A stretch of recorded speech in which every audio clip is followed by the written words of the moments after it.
For so long, Erin Bates and Chad Paine seemed like the embodiment of steady love, gentle, humble, unshakable. Their home was built on music, faith, and laughter. But no story, no matter how beautiful, is immune to tragedy. And for Erin and Chad, that tragedy arrived slowly, quietly, like a shadow creeping across their family's brightest days. It began with small changes, so small that outsiders never noticed. A tremor in Erin's hands as she played piano, a wince she tried to hide while folding laundry, a kind of exhaustion that no amount of rest could touch. Chad saw it long before she admitted it. He watched the woman he loved begin to fade around the edges. Her smile was still there, but the light behind it flickered. Behind closed doors, their children whispered, "Why is Mommy resting again? Why does she look sad?" And Chad, heart cracking with helplessness, had no answers yet. Then came the appointment.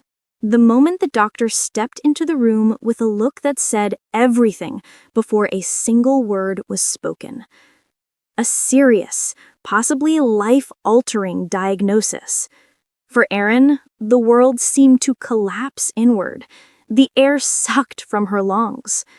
For Chad, it was like watching the ground open beneath the woman who was his entire world. In that room, she reached for his hand, and it trembled. Not from fear alone, but from the unbearable realization that her children might grow up remembering this as the time Mommy got sick. Chad broke only once when he whispered, "I can't lose you. Please, Erin. We still have so much to do." The days that followed blurred into a nightmare. Treatments began. Harsh, relentless, unforgiving. Each session stole a little more from Erin. Her strength, her energy, her glow. The piano stayed untouched for weeks. Her journals remained closed. Her laughter, once the soundtrack of their home, grew quiet, almost ghost-like. And then came the night everything nearly fell apart. Her breathing changed, shallow, uneven. Her skin went pale. Her eyes couldn't focus.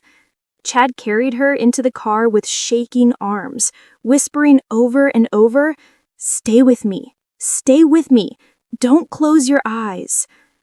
The hospital lights were too bright, the machines too loud, the doctors too serious.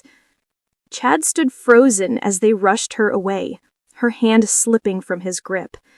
A moment he would replay in his mind again and again.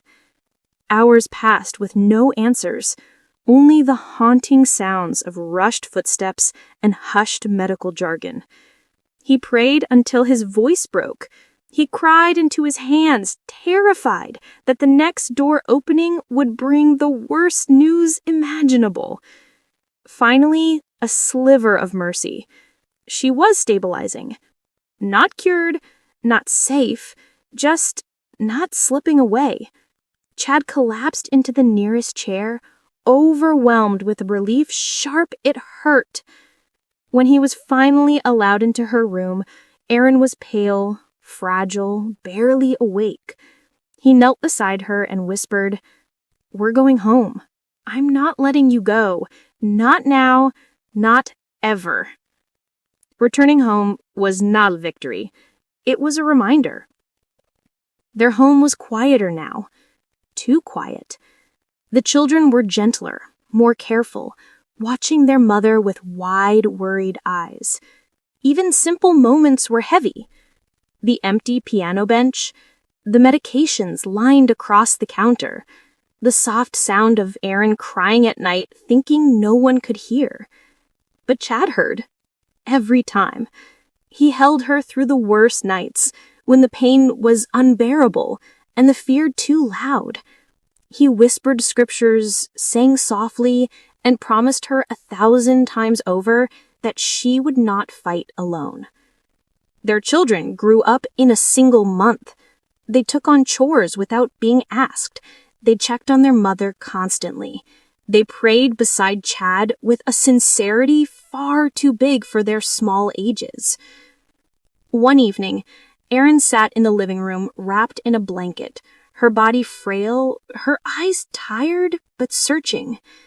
Her children surrounded her, one resting on her shoulder, another holding her hand, the youngest curled at her feet. Chad stood behind them, watching, his heart breaking at the sight, but also healing in a strange, unexpected way.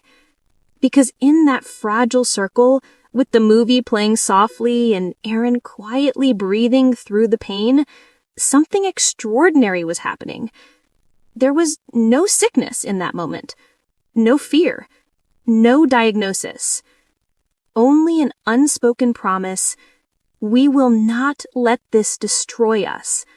We will hold on to each other no matter how dark the nights become. And sometimes that kind of love is the greatest miracle of all.